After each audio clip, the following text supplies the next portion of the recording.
BTV news के प्रायोजक हैं Patel plywood doors and hardware, Gondia road, Balaghat.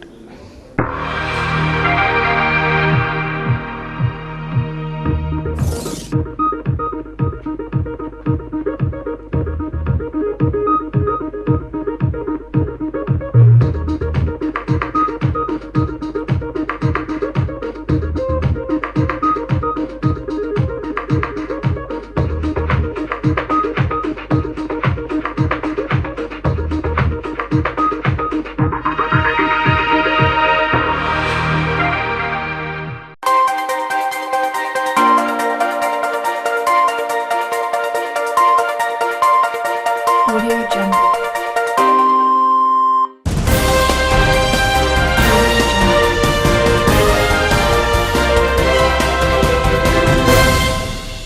नमस्कार, बीटीवी न्यूज के इस बुलेटिन में आपका स्वागत है।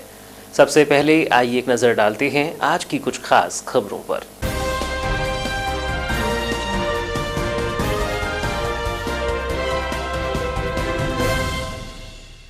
सरेखा रेलवे ओवरब्रिज को लेकर हुई नापजोक, बजट में राशि आवंटन के संकेत। राज्य सरकार ने मांगा निर्माण कार्य लागत का प्राक्कलन। मंगलवार को भोपाल से पहुंची टीम ने की ओवरब्रिज के लिए नापजोक।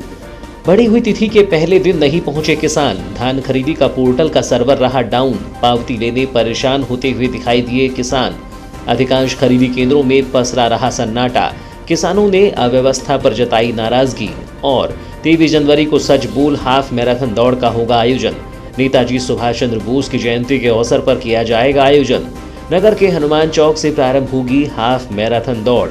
जिले सहित अन्य जिलों से भी धावक होंगे शामिल। एक शाम वीर शहीदों के नाम राष्ट्रीय कवि सम्मेलन का भी किया जाएगा आयोजन। और अब समाचार विस्तार से। शहर में चौतरफा रेलवे क्रॉसिंग होने के साथ ही एक भी ओवरब्रिज न होने से अनेकों बार ओवरब्रिज निर्माण की मांग उठती रही है। यातायात व्यवस्था का इतना दबाव है कि सभी रेलवे क्रॉसिंग में रेल गुजरने के साथ ही क्रॉसिंग के दोनों ओर वाहनों की लंबी कतारें लग जाती हैं।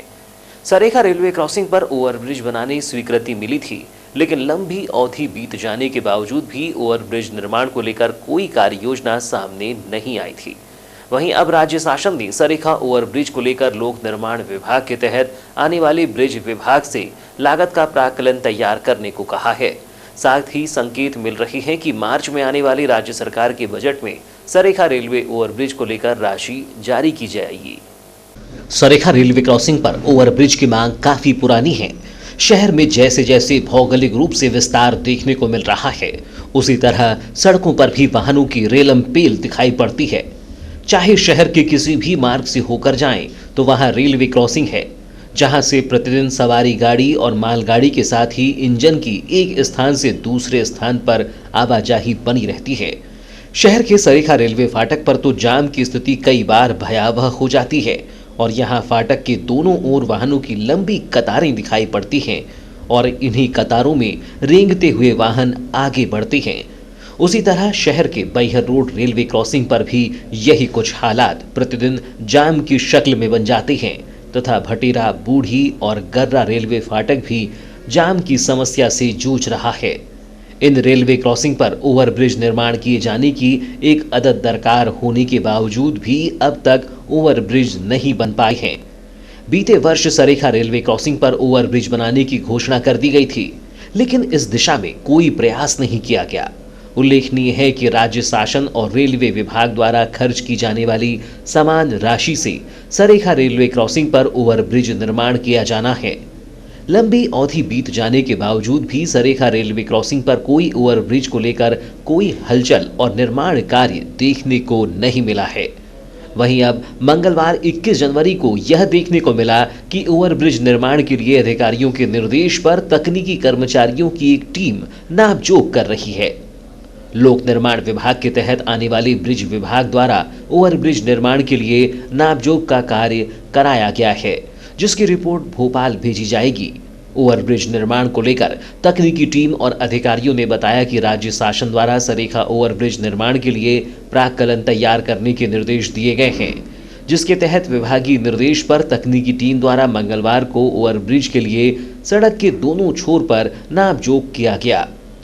जानकारी में सामने आया कि ओवरब्रिज कुल 900 मीटर लंबाई का होगा, जो होंडा शोरूम के आगे से प्रारंभ होकर सरेखा नगरपालिका स्वागत गेट तक बनेगा। इस पुल की ऊंचाई लगभग 8 से 10 मीटर की हो सकती है। 12 मीटर की चौड़ाई वाले इस पुल में दोनों छोर का निर्माण कार्य राज्य शासन द्वारा कराया जाएगा, जबकि पुल के बीच में पटरी के ऊपर का निर्माण रेलवे विभाग द्वारा पूरा किया जाएगा। बताया गया कि ओवरब्रिज निर्माण में पुल के नीचे दोनों ओर सर्विस रोड बनाई जाएगी, जो लगभग 5.5 मीटर की होगी, जिससे पुल के नीचे की आवाजाही प्रभावित न हो। इसी सर्विस रोड से एक किनारे से गौरव पथ नर्मदा नगर को मार्ग जुड़ेगा, जबकि दूसरा छोर नीचे सीधे पुल के नीचे होते हुए हनुमान चौक और रेलवे स्टेशन को जोड़ेगा। विभागीय निर्देश पर पहुंची टीम ने पुल निर्माण को लेकर तकनीकी दृष्टिकोण से नापजोख किया। इस टीम में बाहर से आए राजेश पवार, मनीष जाटव और सर्वेयर आनंद ठाकरे ने रेलवे क्रॉसिंग के दोनों छोर पर नापजोख किया। जानकारी में सामने आया कि राज्य शासन द्वारा मार्च माह में पेश किए जा रहे बजट में बालाघाट जिले को सौगात देते हुए बहुप्रतीक्षित मांग सरेखा ओवरब्रिज को लेकर राशि आवंटित होने की प्रबल संभावनाएं हैं। यही वजह है कि लोक निर्माण के तहत ब्रिज विभाग को ओवरब्रिज निर्माण को लेकर प्राक्कलन तैयार कर रिपोर्ट प्रस्तुत करने को कहा गया है। 10 फरवरी तक विभाग द्वारा राज्य सरकार को रिपोर्ट भेजी जाएगी, जिसके बाद आवश्यक कार्यवाही पूरी करने के बाद इसे बजट में समाहित कर ओवरब्रिज के लिए राशि जारी की जा सकती है। अपेक्षा की जा रही है कि बजट में राशि आवंटित होने के बाद रेलवे विभाग की राशि भी प्राप्त होगी और सरेखा ओवरब्रिज निर्माण को लेकर मैदानी तौर पर कार्य दिखाई देगा, लेकिन तब तक इंतजार करना पड़ेगा। प्रदेश में जारी समर्थन मूल्य पर धान खरीदी की तिथि 24 जनवरी तक बढ़ा दी गई है। बढ़ी हुई तिथि के पहले दिन मंगलवार 21 जनवरी को धान खरीदी केंद्रों में किसानों की आमद नहीं हो पाई और खरीदी केंद्रों में सन्नाटा ही पसरा रहा। हालांकि कुछ खरीदी केंद्रों में किसानों की कतारें थीं, जो धान दिए जाने के बाद पावती लेने के लिए जुटे हुए थे, जिसमें भी सर्वर डाउन की समस्या से किसानों को काफी इंतजार करना पड़ा, जो अव्यवस्था पर नाराजगी जताते हुए नजर आए। बालाघाट के समीपस्थ गोंगलई धान मंडी में संचालित हो रहे खुरसोड़ी और बालाघाट ग्रामीण के धान खरीदी केंद्र में पहुंचने पर पाया गया कि यहां किसान तो पहुंचे हैं, लेकिन धान बेचने नहीं बल्कि शासन को दी गई धान की पावती लेने के लिए परेशान हो रहे हैं।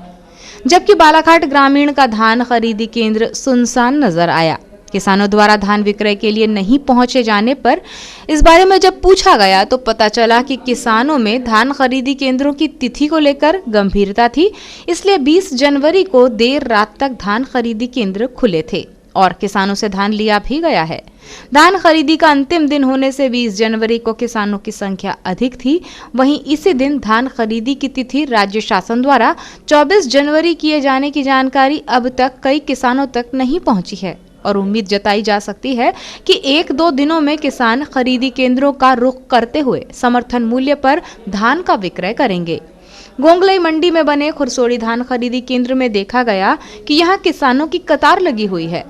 जानकारी लेने पर पता चला कि किसानों ने जो धान बेचा है उसकी पावती नहीं मिल पाने से उन्हें परेशानी उठानी पड़ रही है। सर्वर डाउन होने की समस्या से किसानों तक उनके धान विक्रय की पावती नहीं पहुंची है, जिससे किसान प्रतिदिन धान खरीदी केंद्र के चक्कर काट रहे हैं। कब से बैठे हैं आप यहाँ केंद्र? कल रात दिन से 3 बजे से, परसों 3 बजे से माल आया है। कल काटा हुआ है रात के 12 बजे। अच्छा, हाँ, रात के 12 बजे तक काटा। पर्ची अच्छी मिल गई आपको? पावती होती मिल गई? पर्ची मिली, पर्ची को वहाँ जमा कर दी। हमारा जितना बोरी धान हुआ है कट्टी, हाँ, वो पट्टी दे दी है, हाँ, पंजीयन दे दी, सामग्री ID दे दी है। हाँ। आप जाग रहे हैं। अब अभी हमारा माल नेट क्यों चला है, हमको स्लिप लिखा, कैसा करे तो स्लिप नहीं मिली? हाँ, अभी मिली नहीं। कब मिलेंगी बोल रहे है जी? कब? अभी वो चालू है बोलते हैं। अच्छा, हाँ, अभी आप कब मिलती है तो वो ऐसा बताते भी नहीं कि कल मिल जाएगी कि अभी मिल जाएगी। अच्छा, तो स्लिप लेके ही जाऊंगे? स्लिप लेके जाऊंगे। हाँ। बुजुर्ग किसानों ने चर्चा में कहा कि वे अपनी धान विक्रय की पावती लेने यहाँ पहुंचे हैं, जिसमें उन्हें अब तक पावती नहीं मिल पाई है। वहीं कई किसान ऐसे भी हैं जिन्हें उनकी पावती मिल चुकी थी और वे खुश भी नजर आ रहे थे। भमोड़ी से हाँ। धान हो गई काटा तुम्हारी? अब काटा हो गई है। फिर अभी क्या कर रहे हो यहाँ पर, क्यों आए हो? यहाँ पंजीयन के लिए आए हैं। अच्छा, पर्ची के लिए आए हैं। पर्ची नहीं मिली है? नहीं नहीं नहीं। कब से आए हो आप? 4 दिन हो गए, नजदीक गाँव आते जाते रहते हैं घर से। अच्छा। यही घूम रहे हैं 4 दिन हो गए। क्या बोल रहे हैं यहाँ पर, पर्ची क्यों नहीं दे रहे? टूटो पर नहीं हुआ है, ये बोल रहे हैं। कितनी धान लाए थे? धान लाया था 235 कट्टे। क्या चाहते हो अभी? क्या चाहते हो अभी यहाँ से? हाँ हाँ, पंजीयन चाहते हैं धान की। पर्ची बनना चाहिए। हाँ, पर्ची बनना चाहिए। अच्छा, ऐसा इसी तरह ग्राम लिंगा के धान खरीदी केंद्र में पहुंचने पर पाया गया कि यहां भी किसान अपनी धान को लेकर नहीं पहुंचे हैं, जबकि धान खरीदी केंद्र में तौली गई धान को बोरियों में भरने का, सिलाई करने का और धान का परिवहन करने का काम जारी था। धान खरीदी केंद्र प्रबंधक ने जानकारी में बताया कि यहां पंजीकृत किसानों की संख्या 635 है, जिसमें 495 किसानों के लगभग 20,600 क्विंटल धान खरीदे जा चुके हैं। उन्होंने बताया कि 24 जनवरी तक किसान पहुंचेंगे तो पंजीकृत सभी किसानों से धान खरीदी का लक्ष्य पूरा हो जाएगा। हमारे क्या है, जो खरीदी होना चाहिए था समथिंग 80% जो खरीदी होती है उसमें क्या आदि मतलब पता चला था कि 20 तारीख तक ही लास्ट डेट है ना। उसके बाद डेट नहीं बढ़ाई जा रही है, तो उस आधार पर किसानों को सूचित कर दिया गया था। तो किसानों ने मतलब लगभग 20 तारीख तक अपना माल समिति में जमा कर दिया था, यानी ला चुके थे किसान लोग। तो लगभग उनका 10-11 बजे तक जो काटा चला, तो लगभग 90% किसानों ने हमारा माल यहाँ पे बिक्री कर चुका है। अब कुछ बच गए हैं तो उनको डेट बढ़ गई है, तो वो भी शांत पड़े हुए हैं कि बोले आज नहीं तो कल ले जा लेंगे। 1-2 दिन में उनकी भी धान आ जाएगी। इसकी सूचना SMS के जरिए किसानों को दे दी गई कि डेट 24 जनवरी तक बढ़ा दी गई। SMS तो सबसे पहले चले जा चुके थे। 20 जनवरी जो डेट अभी जो डेट बढ़ा है, इसकी सूचना कल मतलब सभी किसानों को लगभग गई, क्योंकि जो किसान यहाँ पे आए हुए थे उनको सूचना गई, उनके माध्यम से जो बचे हुए थे किसान थे उनको सूचना गई है। प्लस आज हमने एक व्यवस्था बनाई कि मुनादी के माध्यम से और किसानों को मतलब सूचना प्रेषित की जाए कि जो बच गए किसान वो अपनी उपज बेचने के लिए समिति में उपस्थित हुए। 24 तारीख डेट बढ़ चुकी है, तो 24 तारीख के 5 बजे के पहले अपनी उपज बिक्री कर ले। जो कितने गांव पंचायत के हैं किसान आते हैं? सर ये तो पटवारी हल्का नंबर के आधार पर रहता है। वैसे प्रॉपर इस समिति के अंतर्गत 4 गांव आते हैं, है ना। लेकिन वो क्या होता है, इसमें खरीदी एक पटवारी हल्का नंबर के आधार पर डिवाइड होती है। तो इसमें कुछ किसान बगदरा गाँव के भी आते हैं, नेत्रा से भी आते हैं, देवरी से भी आते हैं। धान खरीदी को लेकर सरकारी आंकड़ों की माने तो 4 दिसंबर से प्रारंभ हुए धान खरीदी के क्रम में अब तक 72,052 किसानों से 584 करोड़ 83 लाख रुपए की 32,22,229 क्विंटल धान की खरीदी की गई है। किसानों को उनकी उपज का वाजिब दाम दिलाने के लिए अधिकारियों द्वारा सतत खरीदी केंद्रों का निरीक्षण कर वहां की व्यवस्थाओं को भी देखा जा रहा है। वहीं कलेक्टर दीपक आर्य ने जिले के सभी SDM, तहसीलदार और नायब तहसीलदारों को अपने अपने क्षेत्र के धान खरीदी केंद्रों का सतत निरीक्षण करने के निर्देश दिए हैं। अब तक किसानों को 126 करोड़ 91 लाख 94 हजार रुपये की राशि का भुगतान कर दिया गया है और 19 लाख 65 हजार क्विंटल धान का परिवहन कर गोदामों तक पहुंचाया जा चुका है, जिसमें अब समर्थन मूल्य पर धान खरीदी की तिथि बढ़ी हुई है, जो अब 24 जनवरी तक होगी। उल्लेखनीय है कि इस वर्ष समर्थन मूल्य पर धान उपार्जन के लिए जिले के 1,16,088 किसानों का पंजीयन किया गया है। शासन द्वारा कामन धान का समर्थन मूल्य 1,815 रुपये प्रति क्विंटल और धान ग्रेड A का समर्थन मूल्य 1,835 रुपये प्रति क्विंटल निर्धारित है। प्रतिवर्षानुसार इस वर्ष भी भारतीय जनता युवा मोर्चा के तत्वाधान में नेताजी सुभाष चंद्र बोस की जयंती के अवसर पर अंतर्राज्यीय सच बोल हाफ मैराथन दौड़ का आयोजन किया जा रहा है, जिसकी जानकारी भाजयुमो जिला अध्यक्ष ने दी। जबकि प्रतिवर्ष की भांति एक शाम वीर शहीदों के नाम राष्ट्रीय कवि सम्मेलन का भी आयोजन 23 जनवरी को किया जाएगा। 21 जनवरी को जिला भाजपा कार्यालय में मैराथन दौड़ की जानकारी देते हुए भाजपा युवा मोर्चा जिलाध्यक्ष गजेंद्र भारद्वाज ने बताया कि प्रतिवर्षानुसार इस वर्ष भी नेताजी सुभाष चंद्र बोस की जयंती के अवसर पर और जिले के धावक विनोद कुसरे की याद में अंतर्राज्यीय सच बोल हाफ मैराथन दौड़ का आयोजन 23 जनवरी को किया जा रहा है। उन्होंने बताया कि नेताजी सुभाष चंद्र बोस की जयंती पर आयोजित की जा रही इस हाफ मैराथन दौड़ का ये 13वां वर्ष है। 23 जनवरी को नगर के हनुमान चौक से सुबह 8 बजे इस हाफ मैराथन दौड़ की शुरुआत होगी। जिसमें दौड़ में शामिल प्रतिभागी हनुमान चौक से कायदी वैष्णो देवी मंदिर से पुनः कायदी वैष्णो मंदिर से हनुमान चौक पहुंचेंगे, जहां पुरुष और महिला प्रतिभागियों को क्रमशः प्रथम, द्वितीय और तृतीय पुरस्कार का वितरण किया जाएगा। भाजपा युवा मोर्चा जिला अध्यक्ष गजेंद्र भारद्वाज ने बताया कि मैराथन दौड़ के लिए छत्तीसगढ़, महाराष्ट्र सहित जिले और अन्य प्रदेश के जिलों के धावकों का रजिस्ट्रेशन हो चुका है। अत्यंत हर्ष का विषय है कि लगातार 13वें वर्ष में भारतीय जनता युवा मोर्चा के माध्यम से राष्ट्र नायक नेताजी सुभाष चंद्र बोस जी की जयंती बालाघाट जिले में बहुत ही हर्षोल्लास के साथ में मनाई जाती है। इस 23 जनवरी को नेताजी सुभाष चंद्र बोस जी की जयंती के अवसर पर हमारे द्वारा प्रतिवर्ष एक अंतर्राज्यीय रन फॉर तिरंगा सच बोल हाफ मैराथन दौड़ करवाई जा रही है, जिसमें लगभग छत्तीसगढ़, नागपुर, मध्य प्रदेश के धावकों का रजिस्ट्रेशन भी हो चुका है, जिसमें लगातार बहुत सारे धावक इस प्रतियोगिता में भाग लेते हैं, जिसमें हमारा जो प्रथम पुरस्कार है पुरुष वर्ग में 11,000, पहला, द्वितीय 7,000, तृतीय 5,001, उसी प्रकार महिला वर्ग में भी बराबर से 11,000, द्वितीय 7,000 और तृतीय 5,001 रुपये रखा गया है। हमारा उद्देश्य हमारे सभी क्रांतिकारी वीरों की जो जयंती है वो ओपन चौराहे में मनाई जाए, इस उद्देश्य को लेकर हम लोग ये कार्यक्रम हर साल करते हैं।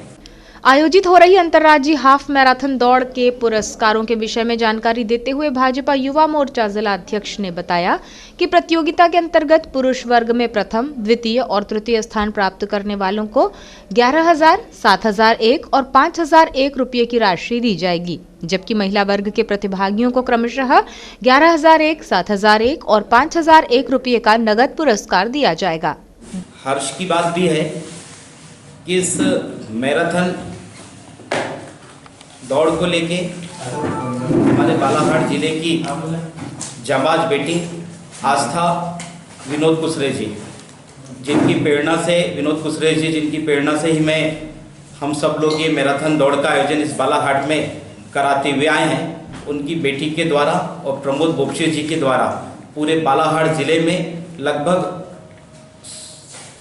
650-700 किलोमीटर की एक मैराथन दौड़ के हर एक जगह में संदेश दिया गया कि आप भी 23 जनवरी को इस मैराथन दौड़ का हिस्सा बनिए और हमारे राष्ट्र नायक के सम्मान में आप सभी लोग उपस्थित होइए। वार्ता के दौरान सत्यनारायण अग्रवाल ने जानकारी देते हुए कहा कि प्रतिवर्ष की भांति इस वर्ष भी नेताजी सुभाष चंद्र बोस की जयंती के अवसर पर एक शाम वीर शहीदों के नाम राष्ट्रीय कवि सम्मेलन का आयोजन 23 जनवरी की शाम 7 बजे से नगर के हनुमान चौक में किया जाएगा। कवि सम्मेलन में ख्याति प्राप्त कवियों में सुनील समैया, देवेंद्र परिहार, मुकेश मासूम, लता शबनम, मुकेश शांडिल्य, कन्हैया राज, फैजान हिंदुस्तानी, रमा टेकाम उपस्थित रहेंगे। जैसा गजेंद्र ने बताया कि 13 वर्षों से निरंतर सुभाष चंद्र बोस जी की जयंती बालाघाट में धूमधाम से मनाई जा रही है। मैराथन दौड़ सुबह होती है, दोपहर तक इसका समापन होता है। उसके बाद संध्या शाम रात में उसी स्थान पर हनुमान चौक पर एक राष्ट्रीय कवि सम्मेलन का आयोजन किया जाता है हर साल। वह इस साल भी किया जा रहा है। इसमें हमारे देश से कवि आ रहे हैं। सुनील समैया जी सागर से आ रहे हैं, मुकेश मासूम जी हरदा से आ रहे हैं, देवेंद्र परिहार जी मुंगेली छत्तीसगढ़ से आ रहे हैं, मुकेश शांडिल्य जी चिराग तिमरनी से आ रहे हैं, कन्हैया राज जी ब्यावरा से आ रहे हैं और लता शबनम बालाघाट से रहेंगी। इस कार्यक्रम में हम सम्मानीय स्थानीय जो हमारे कवि हैं गण हैं उनका भी हम सम्मान करेंगे और हमारे पत्रकार साथियों का भी हम इसी कार्यक्रम में सम्मान करेंगे। मैं सभी जिले की युवा साथियों से अपील करना चाहता हूँ कि ऐसे महापुरुषों की जयंती के उपलक्ष्य में जो आयोजन होते हैं इसमें बढ़ चढ़कर हिस्सा लें और कवि सम्मेलन में ज़्यादा से ज़्यादा लोग पहुंचकर इस कवि सम्मेलन को सफल बनाएं और सुभाष जी की जयंती को संपन्न कराएं। मंगलवार को जिला पंचायत की सामान्य सभा की बैठक का आयोजन किया गया था, लेकिन बैठक के दौरान विभागीय आला अधिकारियों की मौजूदगी न होने के चलते अधिकांश मुद्दों पर चर्चा नहीं हो सकी। इस दौरान जिला पंचायत अध्यक्ष सहित अन्य सदस्यों ने बैठक में अधिकारियों की उपस्थिति न होने पर कड़ी नाराजगी भी व्यक्त की। जिला पंचायत की सामान्य सभा की बैठक 21 जनवरी को जूनियर कर्मचारियों के भरोसे संपन्न हुई। सीनियर अधिकारियों की गैर मौजूदगी के चलते जिला पंचायत में नियत एजेंडे पर समीक्षा नहीं हो सकी। इसे लेकर जिला पंचायत अध्यक्ष सहित सदस्यों ने नाराजगी जताते हुए इसे निंदनीय कृत्य बताया है। गौरतलब हो कि सामान्य सभा की बैठक में जिला पंचायत सीईओ रजनी सिंह अनुपस्थित रहीं। इसके अलावा विभिन्न विभागों के सीनियर अधिकारीगण भी अनुपस्थित रहे। इस अनुपस्थिति के बदले जूनियर कर्मचारियों को बैठक में भेज दिया गया था, जिसके चलते सदस्यों द्वारा नियत एजेंडा पर चर्चा नहीं की जा सकी और न ही उन्हें संतुष्टिप्रद जानकारी प्राप्त हुई। बैठक में अधिकारियों की अनुपस्थिति को लेकर जिला पंचायत अध्यक्ष रेखा बिसेन, जिला पंचायत उपाध्यक्ष अनुपमा नेताम सहित समस्त सदस्यों ने नाराजगी व्यक्त की है। जिला पंचायत अध्यक्ष रेखा बिसेन ने कहा कि आज की बैठक को लेकर जिला पंचायत की सीईओ ने धोखा दिया है। उन्होंने कहा कि मेरे द्वारा सीईओ से कहा था कि सोमवार टीएल व मंगलवार जनसुनवाई होने से बैठक शुक्रवार के दिन व 22 जनवरी की बैठक आयोजित करें, लेकिन सीईओ ने कहा कि वह कहीं नहीं जाने वाली हैं। बैठक 21 तारीख की ही करने कहकर आगे बढ़ाने से मना कर दिया गया था। साथ ही 21 तारीख ही बैठक करने की बात कहकर सदस्यों को एजेंडा व बैठक सूचना जारी कर दी गई। लेकिन दुख की बात है कि स्वयं बैठक रखने वाली सीईओ इस बैठक में अनुपस्थित हैं। यह चुने हुए सदस्यों की उपेक्षा है, जिसे कतई बर्दाश्त नहीं किया जाएगा। क्योंकि हम चाह रहे थे कि बैठक थोड़ा तरीके से हो। मैं जब 22 तारीख को बैठक के लिए कहा गया था तो मैडम ने कहा कि 21 तारीख को करते हैं, क्योंकि ऐसे भी मैं सोमवार और मंगलवार को बैठक नहीं रखती, क्योंकि उस दिन टीएल की बैठक होती है और जन सुनवाई होती है। बुधवार को रखते हैं, गुरुवार को भी नहीं रखते, शुक्रवार को रखते हैं। तो मैडम ने कहा कि नहीं, मैं उसमें नहीं जाऊंगी, मैं बैठक में रहूंगी और बोले हम 21 तारीख को बैठक कर लेते हैं। आज हमने बैठक किए तो ज़िले में एक कार्यक्रम है माननीय मंत्री जी सभी लोगों का, आपकी सरकार आपकी द्वार, और उसमें मैडम चली गई, उन्होंने अमूल्य जी को अधिकृत किया है, वो भी ठीक है, लेकिन क्या है कि कम से कम बातचीत के दौरान बताना चाहिए कि मैं नहीं, हम चाह रहे थे कि मैडम रहे, सारे अधिकारी रहे। अब क्या है कि आपकी सरकार आपके द्वार होने के कारण सारे बड़े जो लोग जवाब दे सकते हैं, ऐसे सारे लोगों को उन्होंने आपकी सरकार आपके द्वार ले गए हैं।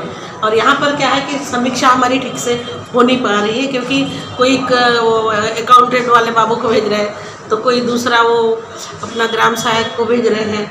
तो इससे क्या है कि समीक्षा ठीक से नहीं हो रही। जबकि विशेषतौर हमने पिछली बार जो बैगा विकास परिषद है, आदिवासी बैगा विकास परिषद, उसकी समीक्षा हमने रखी थी, क्योंकि पिछले बार जो उन्होंने कहा कि सीईओ आपकी सरकार आपके द्वार कार्यक्रम के नाम पर चली गई और अधीनस्थ अधिकारी को नियुक्त किया गया।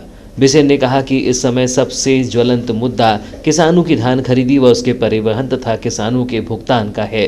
किसान अपनी उपज को समर्थन मूल्य में बेचने सोसाइटी में काफ़ी परेशान हो रहा है। बेमौसम बारिश से किसानों की फसल खराब हो गई है। आज समीक्षा ली है और वर्तमान में जो सारी अव्यवस्था है, अब सबसे ज्वलंत मुद्दा किसानों का है, तो उसको पैसे भी नहीं मिला। उसने धान बेचा, उसको पैसा नहीं मिला। हमने ये बात भी रखी थी, पता चला है कि मतलब वाराणसी वालों को पैसा मिला, लांजी वालों को मिला, बहिर वालों को मिला, लेकिन दूसरे विधानसभा में एक भी पैसा नहीं मिला। यदि कोई किसान बीमार है, उसने धान बेचा है, उसको पैसे के लिए मतलब इलाज के लिए पैसे नहीं है, ये उनकी परिस्थिति पैदा हुई है। तो ये मतलब ये सारी अव्यवस्था हो चुकी है। जबकि हमारी ये जो बैठक है, ये बड़ी महत्वपूर्ण बैठक है, क्योंकि हम लोग नीचे तक काम करते हैं, नीचे तक जाते हैं और ये जानकारी यहाँ लाते हैं, ताकि हम लोगों के सहयोग से जो शासन की जो योजना है, जो उनके अधिकार है, उनकी मतलब अधिकारों का हनन ना हो, सारी व्यवस्था हो। लेकिन इसके ऊपर हमें समझ में नहीं आ रहा है कि सीईओ मैडम भी उसको इतना हल्के रूप से ले रही है। फिलहाल समाचारों में वक्त है एक छोटी सी ब्रेक का। ब्रेक के बाद हम फौरन हाजिर होते हैं, तब तक बने रहिए BTV न्यूज़ के साथ।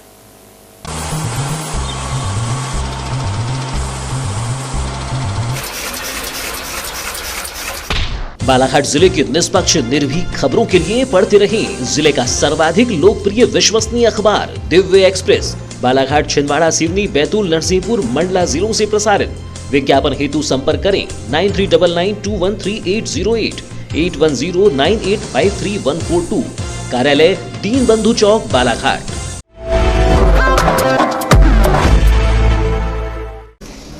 Patel plywood and hardware, Balaghat जिले की नंबर 1 प्लाईवुड सेलिंग शॉप, जहां आपको मिलेगा अपने घर को सजाने का किफायती साजो सामान। हमारे यहाँ उपलब्ध है chemical door, membrane door, pipe door, solid hardwood door, PVC door, WPVC door, solid pine door और aluminium section, window section, silver and black, light and heavy, 3 tag, 2 tag, 4 track, green ply, century ply, custom ply, Savera ply, Sainik और galaxy ply, Hylam sheet, ACP sheet, decorative sheet, branded company Kepro, cadmium डी ओरो, ऑस्ट्रो, कीजा, point, camlocks, Godrej, Hettich और sparrow company के branded modular kitchen chimney और bathroom accessories. संपर्क करें Patel plywood and hardware, Gondia road, Balaghat. Dreams Honda, world की number 1 two wheeler company Honda के बालाघाट डीलर ड्रीम्स होंडा के शोरूम में आपका स्वागत है। भारत की सबसे ज्यादा बिकने वाली स्कूटर होंडा एक्टिवा और साथ ही भारत की number 1 125 CC bike Honda shine. Honda company के सभी स्कूटर के 7 मॉडल सभी कलर्स में उपलब्ध। होंडा की पहली BS6 scooter Honda Activa 125 CC, bike section में होंडा के सभी नए model CD110 DLX, dream neo, dream Yuga, Livo, CB shine, SP shine 125 CC range में, 150 सीसी में CB यूनिकॉर्न प्रीमियम, 160 सीसी में एक्सब्लेड, CB हॉर्नेट उपलब्ध। इन त्योहारों के मौसम में होंडा की सभी गाड़ियों पर आकर्षक फाइनेंस सुविधा एवं नगद 1100 रुपए का कैशबैक ऑफर। मात्र 4999 रुपए down payment on road price पर जमा करके होंडा की कोई भी बाइक एवं स्कूटर। तो अब देर किस बात की, फौरन चले आइए ड्रीम्स होंडा के संग त्योहारों की खुशियां मनाइए। Dreams Honda, Gondia road, Balaghat. Shri Vardhman Saree Bhandar, साड़ियों एवं कपड़ों के थोक विक्रेता। साड़ियाँ ही साड़ियाँ, साड़ियों का संसार, नारी के सौंदर्य को निखारती है साड़ियाँ। श्री वर्धमान साड़ी भंडार, क्योंकि हम रखते हैं आपकी पसंद का पूरा ख्याल। हमारे यहाँ आप पाएंगे दुल्हन की साड़ियाँ, डिजाइनर लाचे, दूल्हे के लिए मनपसंद सूट एवं शेरवानी, ब्रांडेड सियाराम एवं रेमंड की सूटिंग शर्टें, वायल, पातल, सूट पीस एवं कुर्तियाँ, लेगी, रूबिया ब्लाउज, दुपट्टे, पेटीकोट, फॉल, अस्तर, मैचिंग की 99% गारंटी, कंबल, बेडशीट, दरी, पर्दे के कपड़े, सोफा कवर, कालीन, चादरें, कारपेट की विशाल श्रृंखला, भगवान के वस्त्र, विशेष आकर्षण, चमत्कार सूट पीस। तो फौरन चले आएंगे आपके पसंदीदा शोरूम में। समय सुबह 10:30 बजे से शाम 6:30 बजे तक। हमारा पता है वर्धमान साड़ी भंडार, श्यामा प्रसाद मुखर्जी कॉम्प्लेक्स, श्याम टॉकीज के सामने, बालाघाट। इसी के साथ ही हमारा अन्य प्रतिष्ठान वर्धमान ज्वेलर्स, जहां आपके लिए है सोने एवं चांदी से बने आकर्षक आभूषण, जैसे हार सेट, चेन, अंगूठी, पायल, बिछिया और भी बहुत कुछ। तो हम कर रहे हैं आपका इंतजार। हमारा पता है श्री वर्धमान ज्वेलर्स, श्यामा प्रसाद मुखर्जी कॉम्प्लेक्स, बालाघाट। नगर के गर्रा रेलवे क्रॉसिंग के पास मंगलवार को बड़ा हादसा होते होते टल गया, जिसमें शराबी ट्रक चालक ने अंधाधुंध ट्रक को दौड़ाते हुए एक कार को टक्कर मार दी। कार में सवार जबलपुर निवासी मां बेटी इस घटना में बाल बाल बच गए। इस दुर्घटना में जहां कार को पीछे से जोरदार टक्कर लगी, वहीं कार आगे जाकर एक बस से टकराकर क्षतिग्रस्त हो गई। गर्रा रेलवे फाटक के समीप हुई सड़क दुर्घटना के संबंध में बताया गया है कि जिस वक्त ये हादसा हुआ उस वक्त रेलवे ट्रैक से रेलगाड़ी गुजर रही थी, जिसके कारण रेलवे फाटक बंद होने से कार क्रमांक MP 20 CH 7851 खड़ी थी। तभी पीछे से आ रहे ट्रक क्रमांक MP 50 H 0914 के चालक ने कार को पीछे से जोरदार टक्कर मार दी, जिससे खड़ी कार आगे बढ़कर सामने खड़ी बस के पीछे टकरा गई और दोनों ओर से बुरी तरह क्षतिग्रस्त हो गई। कार में सवार जबलपुर गढ़ा निवासी अर्पित दुबे ने बताया कि वो 56 वर्षीय मां संध्या दुबे के साथ बालाघाट किसी काम से आए थे, जहां से वो काम निपटाने के बाद वापस लौट रहे थे। इस दौरान क्रॉसिंग में रेलवे फाटक बंद होने से उनकी कार बस के पीछे खड़ी थी। तभी पीछे से आ रहे ट्रक ने जबरदस्त टक्कर मार दी। ट्रक धान के बोरों से लदा हुआ था, जिसे चालक लेकर गर्रा कैंप जा रहा था।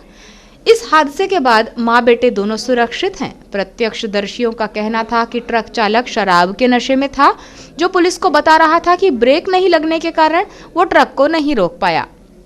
घटना के बाद डायल 100 और कोतवाली पुलिस ने शराब के नशे में धुत आरोपी चालक को अपनी अभिरक्षा में ले लिया है। वहीं ट्रक को कब्जे में लेकर थाने में खड़ा कराया गया है।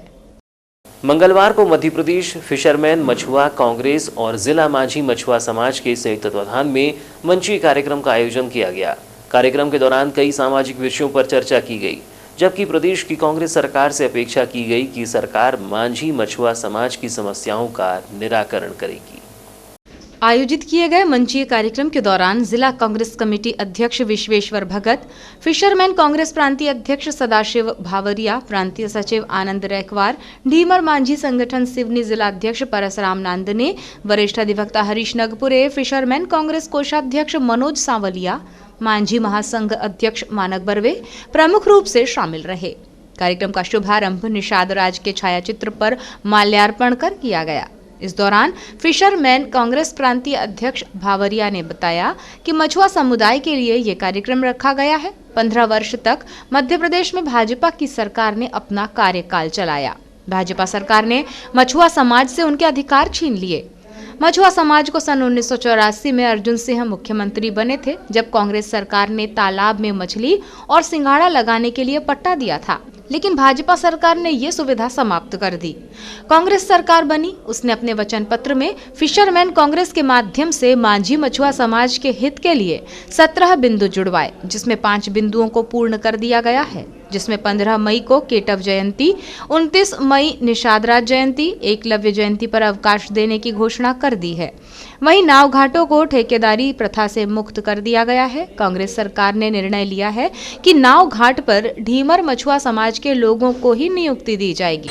मध्य प्रदेश फिशरमैन मछुआ कांग्रेस के द्वारा आयोजित कार्यक्रम है और इसमें बालाघाट जिले और आसपास के क्षेत्र के जो मछुआ समुदाय के लोग हैं, जो मछली पालन मत्स्य आखेट का कार्य करते हैं, वो उन लोगों के लिए आज का ये कार्यक्रम रखा गया है। वो इसलिए रखा गया है कि मध्य प्रदेश की जो कांग्रेस की सरकार 15 वर्षों के बाद में मध्य प्रदेश में काबिज हुई है और बीते 15 वर्षों में भारतीय जनता पार्टी की सरकार ने इन मछुआ समाज के लोगों से जो एक एक करके इनके अधिकार छीन लिए। जैसे 15 वर्ष पूर्व इस मध्य प्रदेश के अंदर तालाब जितने भी थे वो केवल वंशानुगत मछुआरों को ही 10-10 साल के पट्टों पर दिए जाते थे और ये 10 साल के पट्टे का प्रावधान सन 1984 में जब श्री अर्जुन सिंह जी मुख्यमंत्री बने थे प्रदेश में, वैसे ही उन्होंने इस वर्ग को इनकी आर्थिक दशा को देखते हुए उन्होंने नीलामी प्रथा से उस समय इसको मुक्त करके इनको 10-10 वर्षों के पट्टे पर देने का प्रावधान किया था। तालाबों में मछली पालन के साथ साथ में तालाबों में उन्हें सिंघाड़ा बोने के लिए तालाबों से खुलने वाली ज़मीनों के 15 वर्षीय पट्टे देकर उनको तंगरा तरबूज खरबूज की साग सब्जी की बाड़ी के लिए उन लोगों को पट्टा दिया था। जो भारतीय जनता पार्टी सरकार ने आके ये सब सुविधाएं इनकी खत्म कर दी थी। कांग्रेस की सरकार बनी उससे पूर्व कांग्रेस ने चुनाव लड़ते वक्त 2018 में अपना वचन पत्र जो तैयार हो रहा था, उस वचन पत्र में हमने फिशरमैन कांग्रेस के माध्यम से उसमें टोटल इस मछुआ समुदाय माझी समुदाय के हित के लिए टोटल 17 बिंदु उसमें जुड़वाए। उन 17 बिंदु में से 5 बिंदु अभी 1.5 माह के अंदर क्लियर कर दिए सरकार ने। वो 5 बिंदु है, एक तो 15 मई को केवट जयंती के रोज शासकीय कर्मचारी जो माझी मछुआ समाज के उनको 1 दिन का अवकाश देना, 29 मार्च निषाद जयंती के दिन अवकाश देना, इसी तरीके से एकलव्य जयंती के दिन उन्हें अवकाश देना। ये 3 जयंतियों पर केवट जयंती, निषाद जयंती, एकलव्य जयंती। कार्यक्रम के दौरान गिरधारी मसराम, सहारूलाल मेश्राम, श्याम साधक, स्वामीनाथ मसराम, सोमाजी लाड़े, संतलाल शेंडे सहित अन्य सामाजिक जन मौजूद रहे। बालाघाट जनपद क्षेत्र के अंतर्गत ग्राम साकड़ी के 1 दर्जन किसानों ने मंगलवार को जनसुनवाई कार्यक्रम में पहुंचकर वैनगंगा नदी के डारगोली घाट पर बनाए जा रही पुल निर्माण में आ रही कृषक भूमि का मुआवजा न मिलने की गुहार लगाई। किसानों ने शिकायत करते हुए कहा कि पुल निर्माण हेतु तैयार की जा रही सड़क में 12 किसानों की निजी स्वामित्व की भूमि का मुआवजा अब तक प्रशासन ने प्रदान नहीं किया है, जबकि कार्य प्रारंभ हो चुका है। कार्यक्रम में पहुंचे ग्राम साकड़ी के मालिकचंद सोनवाने ने बताया कि ग्राम साकड़ी में वैनगंगा नदी में साकड़ी से डारगोली घाट पर पुल निर्माण हेतु सड़क निर्माण कार्य किया जा रहा है, जिसका वर्ष 2019 सहित 20 में भी सर्वे कार्य किया गया था, लेकिन दोनों ही बार सर्वे के दौरान महज अधिकारियों ने ही सर्वे कर लिया और किसानों को नहीं बुलाया, जबकि सड़क निर्माण कार्य प्रारंभ हो चुका है, जिससे ग्राम 5 टोला साकड़ी के 12 किसानों की निजी स्वामित्व की जमीन भी कार्य की जद में आ गई है, लेकिन अब तक मुआवजे की राशि किसानों को प्रदान नहीं की गई है। पटवारी से चर्चा की गई थी, लेकिन उन्होंने भी कोई संतोषप्रद जवाब नहीं दिया। इसलिए आज जनसुनवाई कार्यक्रम में पहुंचकर कलेक्टर को ज्ञापन सौंपा है। पुलिया में जमीन हमारी फंसी है। कौन सी पुलिया में? डांगोली घाट गंगा जी में। कितनी जमीन फंसी है? जमीन तो बहुत 12 लोगों की है जी। कितनी जमीन? अब कितनी वो तो हमको बताया नहीं पटवारी साहब। अच्छा, तो जमीन फंसी हुई है। जमीन फंसी हुई है। क्या चाहते थे आप लोग? मुआवजा सर। तो कभी सर्वे उसका नहीं हुआ कि किस जमीन फंसी है, क्या फंसी है? सर्वे हो गया, पिछले साल भी एक कागज पेश कर दिए यहाँ, पिछले चाक चुप रह गए, फिर आंसू आए तो पूरा काम चालू उनने कर दिए। सर्वे कब? पिछले साल हुआ था। पिछले साल भी हुआ, अभी भी किए हैं। तो अभी किए सर्वे, तो अभी किसान को नहीं बुलाया उनने, ठेकेदार वो पटवारी को बुला लिया और सर्वे कर लिए, जमीन गिन दिए, किसान को पूरे को बताया नहीं। और अभी हमारा ये भी नहीं आया, यानी जमीन का मुआवजा। ऐसा कुछ बताया भी नहीं कितना मुआवजा मिलेगा, क्या मिलेगा? कुछ नहीं बताया। तो इसलिए हम कलेक्टर साहब को आवेदन देने आए। ज्ञापन सौंपने के दौरान ग्रामीणों में राजेश गाड़ेकर, टेकचंद गाड़ेकर, कृपाल ठाकरे, दीनदयाल ठाकरे, डोंगरू पांचे, तिलक सोनवाने सहित अन्य ग्रामीण मौजूद रहे। प्रत्येक मंगलवार को होने वाली जनसुनवाई की कड़ी में आज 21 जनवरी को कलेक्ट्रेट में जनसुनवाई का आयोजन किया गया था, जिसमें अधिकांश अधिकारियों ने आवेदकों की समस्याओं को सुना और संबंधित विभागों के अधिकारियों को आवेदकों के आवेदनों पर त्वरित कार्यवाही करने के निर्देश दिए। जनसुनवाई में कुल 67 आवेदन प्राप्त हुए थे। जनसुनवाई में बैयर तहसील के ग्राम जालदा की सानियारो बाई प्रधानमंत्री आवास योजना के अंतर्गत बनाए गए आवास में मनरेगा की राशि नहीं मिलने की शिकायत लेकर आई थी। लांजी तहसील के ग्राम घंसा का अशोक मेश्राम व वारासिनी तहसील के ग्राम एकोड़ी का बाबूलाल भगत प्रधानमंत्री आवास योजना का लाभ दिलाने की मांग लेकर आए थे। लांजी निवासी सुखचरण सोमनकर शिकायत लेकर आया था कि उसके पुत्र कमलेश की 9 जून 2019 को सांप काटने से मृत्यु हो गई है, लेकिन उसे अब तक शासन से मिलने वाली 4 लाख रुपए की सहायता राशि नहीं मिली है। लालबर्रा तहसील के ग्राम छिंदले के ग्रामीण अतिवृष्टि से मकान क्षतिग्रस्त हो जाने के कारण अब तक मुआवजा नहीं मिलने की शिकायत लेकर आए थे। किरनापुर विकासखंड के ग्राम धड़ी की दुर्गा बागड़े शिकायत लेकर आई थी कि मुख्यमंत्री कन्या विवाह योजना में उसका विवाह 3 मार्च 2019 को हुआ है, लेकिन उसे अब तक शासन से सहायता राशि नहीं मिली है। शासकीय माध्यमिक शाला बम्हनगांव में पदस्थ सहायक अध्यापक कमलचंद सोनी द्वारा पर्यावरण व प्रकृति के प्रति स्नेह के कारण अध्ययनरत बालक बालिकाओं के लिए खेल हेतु उद्यान को लाखों की लागत से तैयार किया, जिसमें अनेकों प्रजाति के पौधे लगाए गए। जानकारी के अनुसार शिक्षक कमलचंद सोनी किरनापुर के निवासी हैं, जिनकी आर्थिक स्थिति कमजोर होने के बावजूद भी अपनी वेतन के कुछ रुपयों में से बच्चों के लिए एक खेल उद्यान बनाया, जिसमें ग्राम पंचायत के सरपंच एवं शाला के प्रधान पाठक से अनुमति लेकर इस बाल उद्यान को तैयार किया गया, जिसमें बोरवेल खुदवाकर, नल कनेक्शन करवाकर, पाइपलाइन बिछाकर, जेसीबी मशीन से समतलीकरण कराकर इस उद्यान को तैयार किया गया, जिसमें उन्हें 2.5 लाख रुपए तक का खर्च आ चुका है। शिक्षक के इस पर्यावरण के प्रति स्नेह को देखकर ऐसा लगता है कि सब कुछ बच्चों के लिए एवं पर्यावरण के लिए न्यौछावर है। विश्व पर्यावरण दिवस पर भी इस उद्यान में वृक्षारोपण किया गया। पुलवामा में शहीद हुए जवान को श्रद्धांजलि देते हुए भी वृक्षारोपण किया गया एवं राष्ट्रीय युवा दिवस 12 जनवरी 2019 को लगभग ग्राम के 150 लोगों ने वृक्षारोपण किया। इस उद्यान में 60 से भी अधिक प्रजाति के पौधे लगे हैं, जिसमें औषधि पौधे, फलदार पौधे, छायादार पौधे, फूलदार पौधे व अन्य किस्मों के पौधे लगाए गए हैं। कमलचंद सोनी ने बताया कि बाल उद्यान में बच्चे जब खेलते हैं, जो खुशी मुझे मिलती है, लगता है यह सदा फलता फूलता रहे। शिक्षक कमलचंद सोनी द्वारा बताया गया कि सबसे पहले मैंने ग्राम के सरपंच एवं शाला के प्रधान पाठक महोदय से अनुमति ली, जेसीबी मशीन द्वारा समतलीकरण करवाया एवं एक बोरवेल की व्यवस्था करवाई एवं 700 फीट पाइपलाइन बिछाया, 17 नल कनेक्शन करवाए एवं 50 से 55 हज़ार रुपये के पौधे खरीद कर लगवाए, जिसमें मुझे 2.5 लाख रुपये का खर्च आया।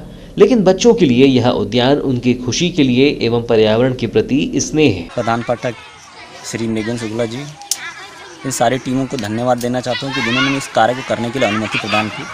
मुझे प्रकृति के प्रति बड़ा लगाव है और मैंने ये सारी सेवाएं जिन बच्चों को पढ़ा रहा हूँ उनके लिए किया है, उनकी खुशी के लिए किया है और इसको देखकर मैं काफ़ी आनंदित होता हूँ।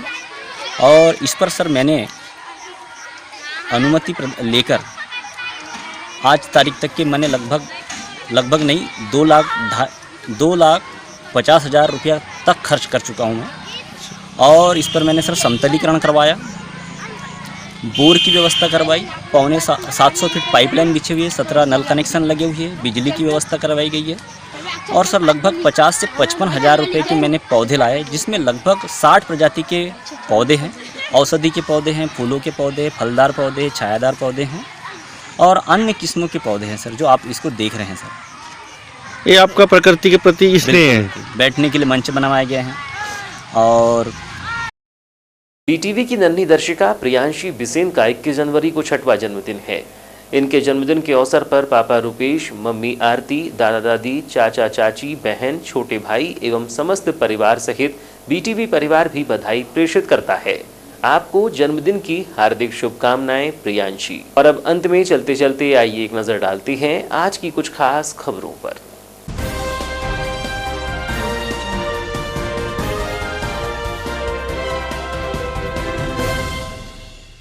सरेखा रेलवे ओवरब्रिज को लेकर हुई नापजोक, बजट में राशि आवंटन के संकेत। राज्य सरकार ने मांगा निर्माण कार्य लागत का प्राक्कलन। मंगलवार को भोपाल से पहुंची टीम ने की ओवरब्रिज के लिए नापजोक।